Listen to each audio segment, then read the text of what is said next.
Film dibuka dengan menampilkan Light Yagami adalah seorang mahasiswa hukum yang cukup pintar.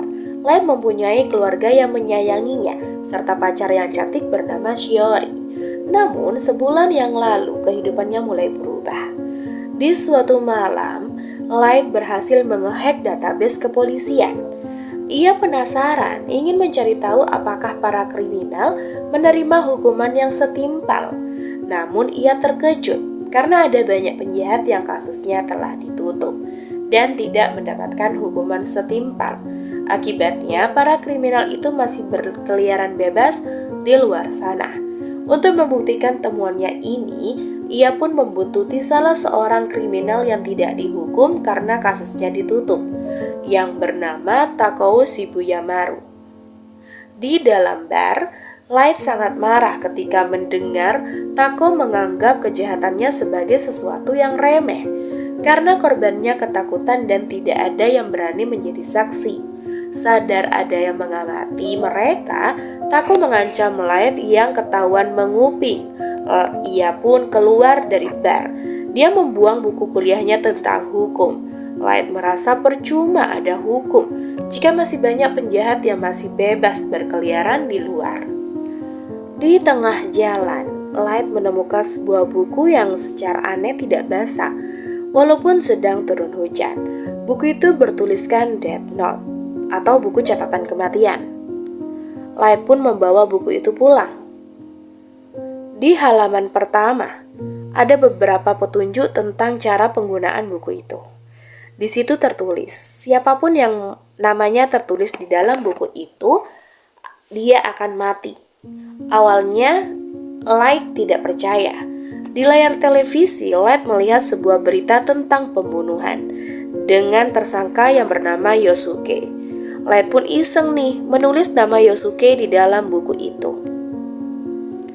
Keesokan harinya, saat akan sarapan, Light melihat berita di koran mengenai tersangka pembunuhan yang bernama Yosuke telah meninggal secara tiba-tiba di dalam penjara. Light pun kaget. Ternyata buku itu benar-benar buku, bukan buku sembarangan. Malam harinya, Light kembali bertemu dengan Tako. Di dalam petunjuk buku kematian tertulis kalau buku itu akan bekerja jika sang penulis mengingat wajah orang yang dia tulis namanya. Jika ada orang lain yang memiliki nama yang sama dan sang penulis tidak bermaksud membunuh orang itu, maka orang lain itu tidak akan terpengaruh. Untuk itulah, Light menatap Tako dengan penuh kebencian. Light menulis nama Tako. Orang yang ditulis namanya di dalam buku kematian akan mati dalam waktu 40 detik. Jika cara kematiannya tidak dijelaskan, maka orang itu akan mati karena serangan jantung. Tepat 40 detik kemudian, secara tiba-tiba Tako mati karena serangan jantung. Setelah kejadian itu, Light bertemu dengan sosok makhluk mengerikan. Itu adalah dewa kematian yang bernama Ryuk. Ryuk mengatakan kalau dialah yang telah menjatuhkan buku kematian dan dia tidak akan mengambil kembali buku itu karena penemunya adalah pemiliknya. Semua terserah kepada Light. Jika Light tidak menginginkan buku itu, maka Light bisa menyerahkannya kepada orang lain. Dan Ryuk akan menghapus ingatan Light terhadap buku kematian itu. Light mencoba meraih tangan Ryuk, namun ternyata Ryuk adalah makhluk tak kasat mata. Ryuk berkata, hanya orang yang menyentuh buku kematian yang bisa melihatnya. Seiring berjalannya waktu, kasus kematian misterius para penjahat semakin meningkat. Kematian misterius ini tidak hanya terjadi di Tokyo saja, bahkan di seluruh penjuru dunia. Kebanyakan dari mereka meninggal karena serangan jantung. Padahal riwayat kesehatan mereka tuh baik-baik saja. Hal itu menimbulkan kecurigaan akan adanya wabah virus misterius. Penduduk Tokyo pun menamai pembunuh para penjahat itu dengan sebutan Kira. Akhirnya muncul pro kontra terhadap Kira, yang dianggap sebagai pembunuh para penjahat. Ada yang menganggap Kira adalah dewa keadilan, namun ada juga nih yang menyebut Kira adalah pembunuh yang suka main hakim sendiri. Pihak kepolisian akhirnya membentuk tim investigasi untuk mengungkap identitas Kira. Soichiro Ayagami ditunjuk sebagai ketuanya. Polisi internasional mendeteksi kalau Kira berada di Jepang. Hal ini karena kasus kematian aneh ini pertama kali terjadi di Tokyo, Jepang. Untuk menangani kasus Kira ini, pihak kepolisian akan bekerja sama dengan detektif yang bernama L. Adalah seorang detektif yang cerdas yang berhasil memecahkan banyak sekali kasus yang tak pernah terpecahkan di seluruh dunia. L sendiri ternyata selalu merahasiakan identitasnya. Seorang pria tua yang bernama Watari adalah penghubung untuk bisa berkomunikasi dengan L. Watari kemudian menyalakan laptopnya. L menghubungi dengan menggunakan laptop itu. L berkata kalau kasus kematian yang misterius ini bukanlah diakibatkan oleh penyakit. Dia yakin ada dalang di balik semua ini. L kemudian menunjukkan grafik kematian yang disebabkan oleh wabah penyakit. Setelah itu, L menunjukkan grafik kematian akibat pembunuhan. Ini adalah bukti kalau kematian para penjahat akhir-akhir ini adalah ulah seseorang. L sangat yakin kalau Kira adalah satu orang, sedangkan Seikoro yakin kalau Kira lebih dari satu orang. L menunjukkan grafik yang menunjukkan tingkat keberhasilan sebuah kejahatan dengan jumlah pelaku. Semakin banyak pelaku yang terlibat, maka tingkat keberhasilannya semakin rendah. L yakin kalau pelakunya hanya satu orang. Soichiro pun bingung bagaimana sosok yang disebut Kira bisa melakukan pembunuhan di berbagai tempat di waktu yang sama. L juga belum menemukan jawabannya. Dia perlu melakukan penelitian lagi. L pun menutup telepon itu. Di tempat lain, Light merasa kalau yang dia lakukan adalah benar. Dia ingin menciptakan keadilan nih di dunia ini. Light juga semakin akrab dengan Ryuk. Light selalu memberi buah kesukaan Ryuk, yaitu apel. Light senang karena akhirnya para penjahat akan ketakutan. Buku kematian akan membantunya mewujudkan dunia tanpa kejahatan. Ryuk pun berkata kalau Light bertingkah seperti pahlawan. Light kemudian menonton berita di televisi. Di layar kaca ada seseorang bernama Lynn L. Taylor atau L. Orang itu mengaku kalau dia adalah detektif. L yang sedang menyelidiki kasus Kira, dia mengolok-olok Kira sebagai pembunuh keji yang kekanak-kanakan. L menganggap kalau Kira lebih rendah daripada kriminal yang dia bunuh. Light tentu saja emosi melihat hal ini. Light kemudian menulis nama orang itu di buku kematian. Beberapa saat kemudian, saat sedang siaran live di televisi, orang itu tiba-tiba meninggal terkena serangan jantung. Tiba-tiba layar televisi itu digantikan oleh suara L yang asli. L yang asli mengatakan kalau orang tadi adalah narapidana hukuman mati yang kasusnya sangat dirahasiakan. L sengaja memanfaatkan orang tadi untuk memancing Kira. Dan ternyata itu berhasil. Orang tadi benar-benar meninggal. L semakin yakin kalau Kira berada di sekitar Tokyo. Karena siaran tadi bukanlah siaran yang disiarkan ke seluruh dunia, melainkan hanya di wilayah Tokyo saja. Setelah mengetahui kalau Kira berada di Tokyo, L memastikan kalau Kira akan segera ditangkap dan dihukum mati. Light pun tidak terima.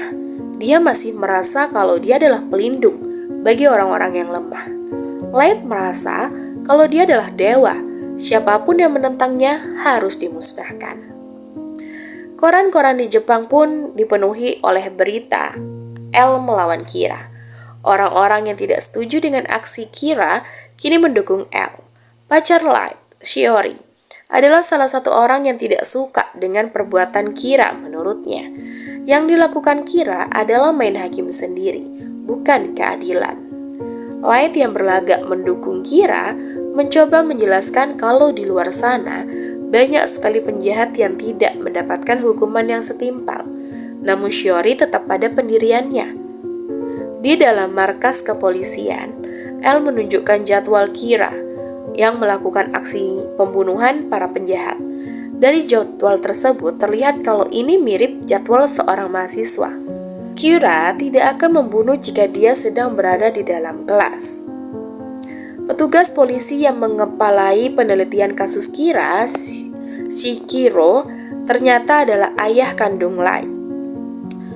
Sebelumnya, Light sering membantu ayahnya dalam memecahkan kasus sulit. Di saat sedang makan malam, Light menawarkan diri untuk membantu ayahnya untuk menangani kasus ini. Namun ayahnya tidak mengizinkannya karena menurutnya Kira adalah pembunuh yang berbahaya. Kira adalah iblis yang bisa membunuh tanpa menyentuh. Light pun kemudian izin untuk pergi masuk ke dalam kamar. Tanpa mereka semua sadari kalau Light ternyata adalah Kira. Light yang bisa menghack database kepolisian akhirnya mengetahui hasil investigasi yang menyebutkan kalau Kira adalah seorang mahasiswa. Light kemudian mulai menuliskan jadwal waktu kematian para penjahat agar terlihat lebih acak. Buku kematian bisa membunuh targetnya sesuai dengan jadwal yang sudah ditentukan. Beberapa hari kemudian, polisi terkejut melihat ada 24 orang kriminal yang meninggal setiap jam. Hal itu mematahkan pendapat mereka tentang Kira yang adalah seorang mahasiswa. Namun L justru mendapatkan informasi baru. L kini tahu kalau Kira bisa menjadwalkan waktu kematian targetnya. L juga tahu kalau Kira bisa mengetahui hasil penyelidikan mereka. Bisa disimpulkan kalau Kira adalah orang-orang yang ada di sekitar para polisi itu sendiri. Di suatu sore, Light sedang berjalan-jalan dengan Ryuk. Light melempar apel ke arah Ryuk, namun Ryuk tidak menangkapnya. Merasa ada yang aneh, Light membuka ponselnya. Light melihat ada seseorang yang sedang mengikutinya.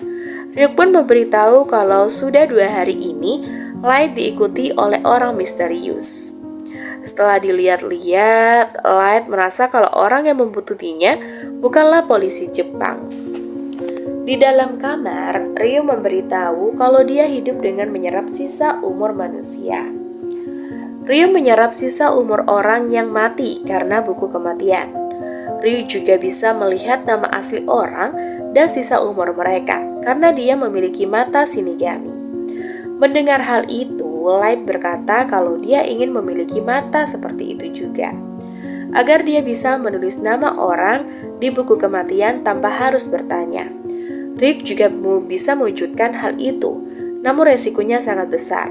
Light harus kehilangan setengah umurnya.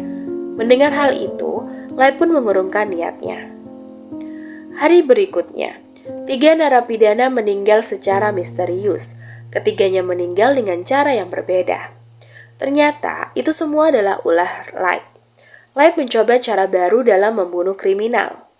Jika sebelumnya dia hanya menuliskan namanya saja, kali ini Light menulis nama dan detail proses meninggalnya.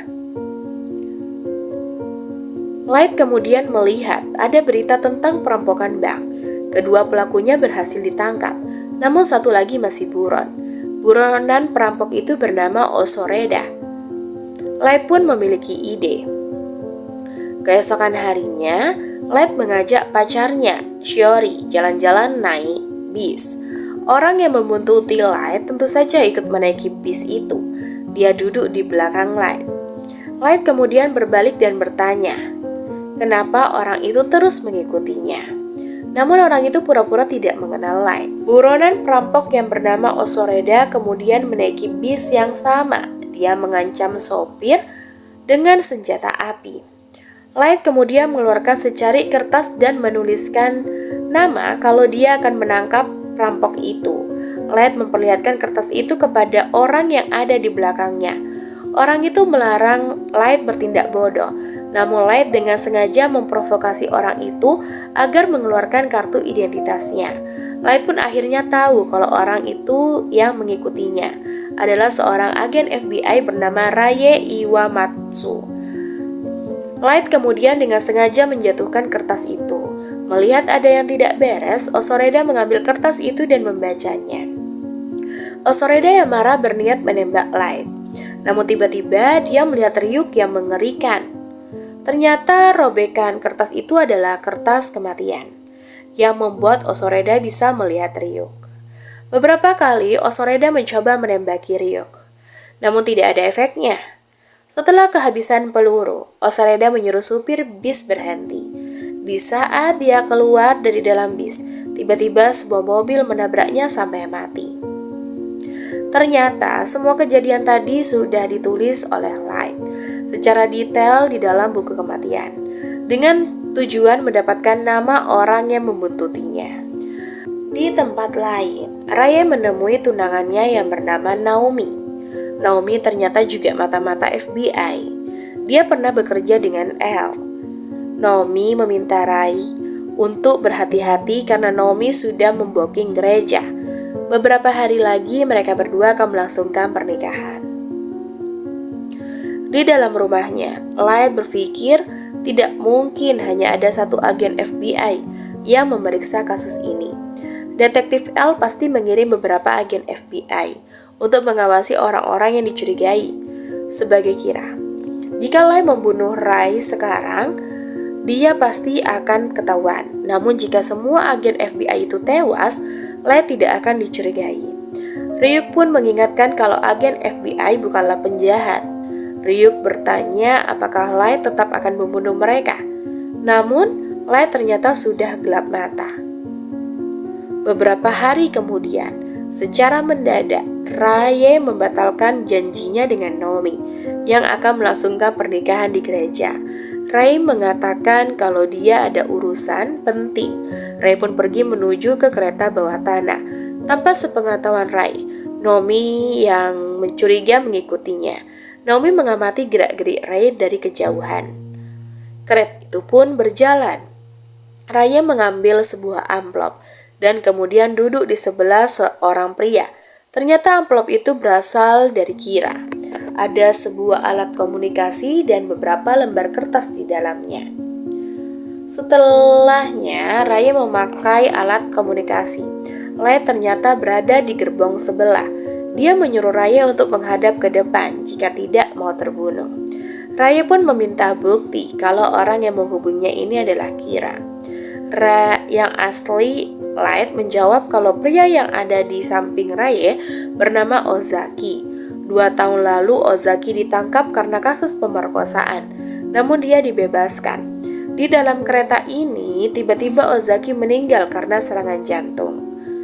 Raya pun akhirnya percaya kalau orang yang berbicara di dalam alat komunikasi itu adalah benar-benar Kira. Light kemudian bertanya, berapa jumlah anggota FBI yang bertugas menangani kasus ini? Raya menjawab, ada 12 orang termasuk dirinya.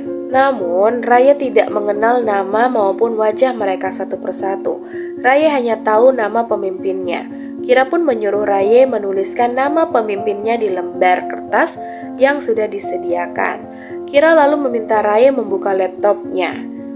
Ternyata di situ sudah muncul nama-nama 12 agen FBI yang bertugas. Kira pun menyuruh Ray mengingat wajah orang-orang itu dan menuliskan nama-nama mereka di kolom-kolom di dalam kertas yang masih kosong. Setelah itu, Kira menyuruh Ray mengembalikan amplop itu di atas rak. Ternyata, kertas-kertas kosong itu adalah lembaran buku kematian. Sekelibat, Ray melihat penampakan Ryuk. Di saat Ray turun dari dalam kereta, Naomi mendekatinya, namun tiba-tiba Raya terkena serangan jantung. Sebelum meninggal, dia memandangi Light yang ada di dalam gerbong. Naomi pun histeris melihat tunangannya ini mati. Light kemudian mengambil amplop itu. Ternyata di bawah kolom nama Light sudah menuliskan kronologi kematian masing-masing agen FBI, termasuk kronologi kematian Ray itu sendiri. Semua agen FBI itu pun mati dengan cara yang sudah tertulis di dalam buku kematian. Kejadian tewasnya semua agen FBI yang sedang meneliti kasus Kira membuat Soichiro mempersilahkan timnya untuk mundur. Karena sekarang Kira juga membunuh orang-orang yang tidak bersalah. Jadi kemungkinan semua polisi yang menangani kasus ini juga akan menjadi target Kira. Satu persatu petugas yang ketakutan itu pun pergi. Kini tim investigasi yang masih bertahan hanya berjumlah 6 orang saja, termasuk Soichiro. Seorang petugas yang bernama Ukita mengatakan akan sulit berkoordinasi dengan L jika mereka tidak bertemu langsung. Soichiro pun membenarkan hal itu. Jika L ingin tetap bekerja sama dengan polisi, maka L harus menunjukkan dirinya agar mereka bisa berjuang bersama-sama. Akhirnya, L setuju untuk bertemu Soichiro dan anak buahnya secara langsung. Watari membawa Soichiro dan anak buahnya ke dalam sebuah hotel mewah di mana L tinggal. Soichiro dan anak buahnya pun terkejut melihat penampakan L, seperti seorang remaja yang kurang tidur. L menyuruh mereka untuk tidak menyebutkan nama asli mereka, karena sejauh yang dia tahu, Kira membutuhkan nama dan wajah targetnya untuk membunuh. L sendiri memakai nama palsu, Horyuzaki. L mendapatkan data kalau Kira bisa memanipulasi tingkah laku korbannya sebelum mati. Hal itu terbukti dengan surat bunuh diri yang ditulis oleh salah satu penjahat sebelum ia mati. Surat itu ternyata membuat pesan untuk L. L mencurigai kalau Kira adalah seseorang yang dekat dengan anggota polisi. Harusnya tidak susah untuk menangkapnya. L dan tim investigasi akan berusaha keras untuk menangkap Kira. Naomi ternyata tidak bisa diam saja. Setelah kematian tunangannya, Naomi berusaha mencari informasi mengenai Kira sendirian. Di tempat lain, L dan tim investigasi melihat rekaman kamera CCTV di kereta tempat kematian Ray. Sementara itu, Naomi meminta informasi dari sopir bus yang sebelumnya dinaiki oleh Ray. Akhirnya, L berhasil mendapatkan titik terang. Dia memuat daftar orang-orang yang dia curigai. Keluarga Soichiro termasuk di dalamnya. L menunjukkan rekaman di saat Ray tewas. Sebelum ia meninggal, Ray menuju ke arah kereta. Kemungkinan Kira ada di dalam sana. L kemudian memberikan data tentang tunangan Ray. Ternyata mereka kehilangan kontak Naomi, karena Naomi menghilang setelah kematian Ray. Naomi pasti sedang beraksi sendirian. L dan tim investigasi akan memasang kamera dan alat penyadap suara di dalam rumah Soichiro. Meskipun berat, Soichiro pun menyetujuinya untuk membuktikan kalau keluarganya tidak bersalah. Kamera dan alat penyadap itu akan dipasang selama 7 hari berturut-turut. Di tempat lain, Naomi menemui Shiori. Naomi bertanya tentang kejadian di dalam bis sebelumnya. Sementara itu, Light menyiapkan daftar jadwal kematian untuk targetnya selama seminggu ke depan. Dia harus berjaga-jaga kalau semisal dia masuk rumah sakit ataupun tertangkap. Ryuk pun memuji Light yang ternyata sangatlah teliti. Ryuk kemudian memutuskan perhatiannya kepada acara TV yang menampilkan artis Misa-Misa. Misa-Misa adalah seorang artis remaja yang sedang naik daun. Dalam sebuah wawancara, Misa-Misa mengatakan kalau dia penggemar Kira. Keesokan harinya, Shiori mengajak Naomi menemui Light. Naomi memberikan kartu namanya. Naomi kemudian berkata jujur kalau dia mencurigai Light. Naomi yakin kalau Light adalah Kira. Light tentu saja menolak tuduhan itu. Light lalu mengeluarkan potongan kertas buku kematian. Dia mulai menuliskan kronologi kematian Naomi. Light kemudian mengajak Shiori untuk pergi. Secara mengejutkan, Naomi berkata kalau Light tidak bisa membunuhnya karena nama di dalam kartu nama yang berusaha dia berikan bukanlah nama aslinya. Ryuk pun kembali menawarkan mata Shinigami agar Light bisa mengetahui nama asli Naomi. Namun Light menolak. Saat akan memasuki kamarnya, Light melihat kawat yang dipasang di pintu sudah patah. Itu artinya ada orang yang sengaja masuk ke dalam kamarnya. Light pun tahu kalau kamarnya sudah dipasangi kamera CCTV. Di tempat lain, Soichiro dan tim investigasi mulai mengawasi kamera CCTV. Menurut Elle, Light sangat mirip dengan profil Kira, meskipun kemungkinannya hanya satu. Namun mereka harus tetap berusaha. Di dalam kamar, Ryuk berusaha mengajak bicara Light, namun Light hanya diam saja. Di jalan, Light memberitahu Ryuk kalau dia sedang diawasi. Mereka pasti memasang kamera dan alat penyadap di mana-mana. Light harus mencari semua kamera yang dipasang dan menemukan titik kamera itu. Keesokan harinya, Elle dan tim investigasi belum menemukan sesuatu yang mencurigakan. Dari layar, Light terlihat hanya belajar di kamarnya. Elle pun mengatakan kalau dia akan berhenti mencurigai Light jika dia di saat ada kematian misterius, Light tidak melakukan hal-hal yang aneh. Pada hari ketiga, mereka mendapatkan laporan tewasnya seorang buronan. Seiichiro pun merasa lega. Ini berarti anaknya aman. Karena mereka tidak menemukan hal yang mencurigakan dari Light. Namun, Elle meminta Seiichiro untuk tidak senang dulu. Bisa saja, Kira sudah menjadwalkan kematian penjahat itu jauh-jauh hari. Mereka harus menunggu sampai ada kejahatan baru yang terjadi. Di hari ketujuh, setelah makan malam, Light membawa keripik kentang untuk teman belajarnya. Sementara Elle dan tim investigasi masih mengawasi sambil mendengarkan siaran berita. Tiba-tiba ada berita tentang penangkapan tersangka penculikan yang bernama Toru. Dari layar, Light terlihat sedang belajar dan tidak menyalakan televisi.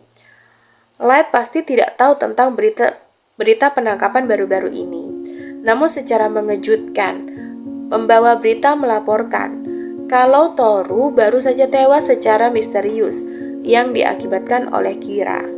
Atas kejadian ini, Light pun akhirnya tidak dicurigai lagi.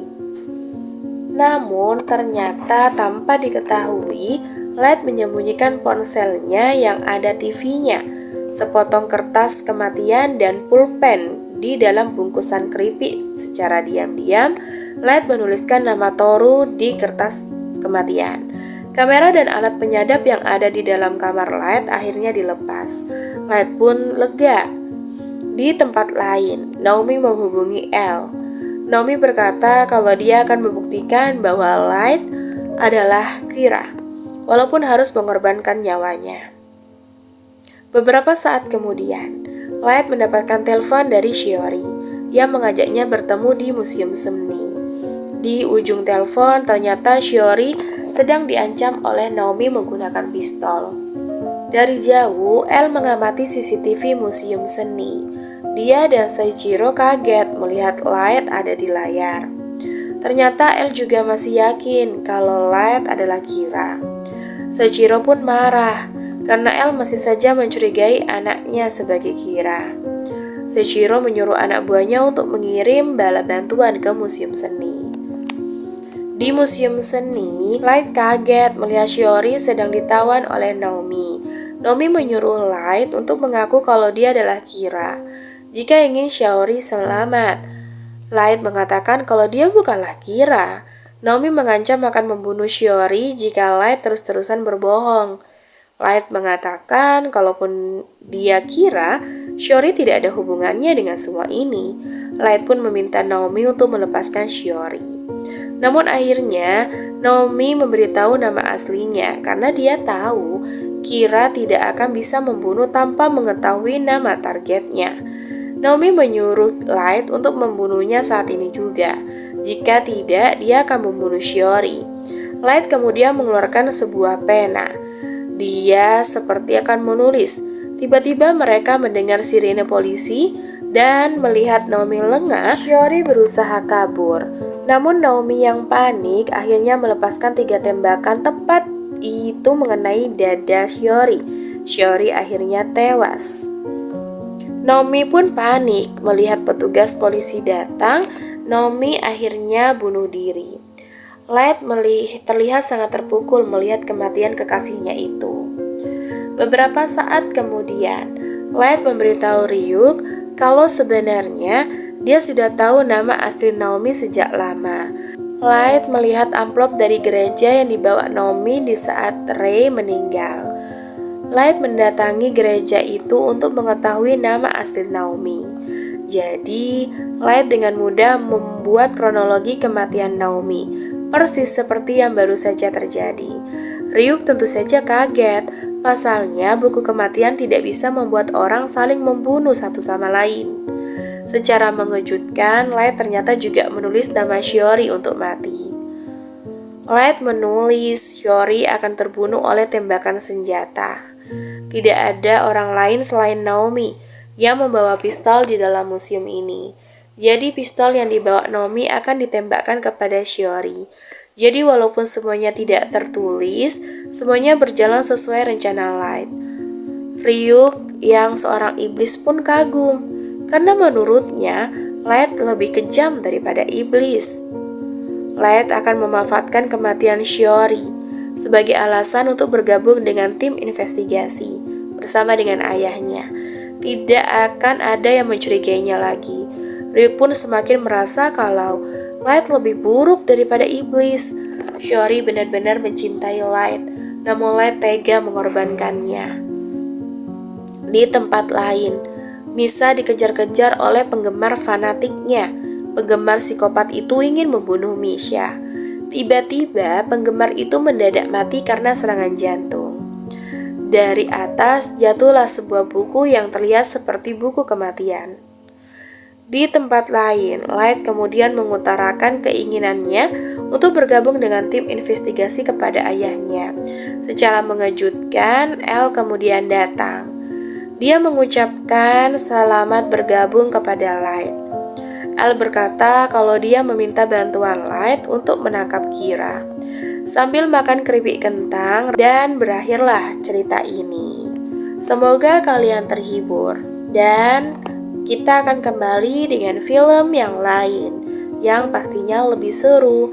Terima kasih sudah menonton dan see you next time. Bye-bye.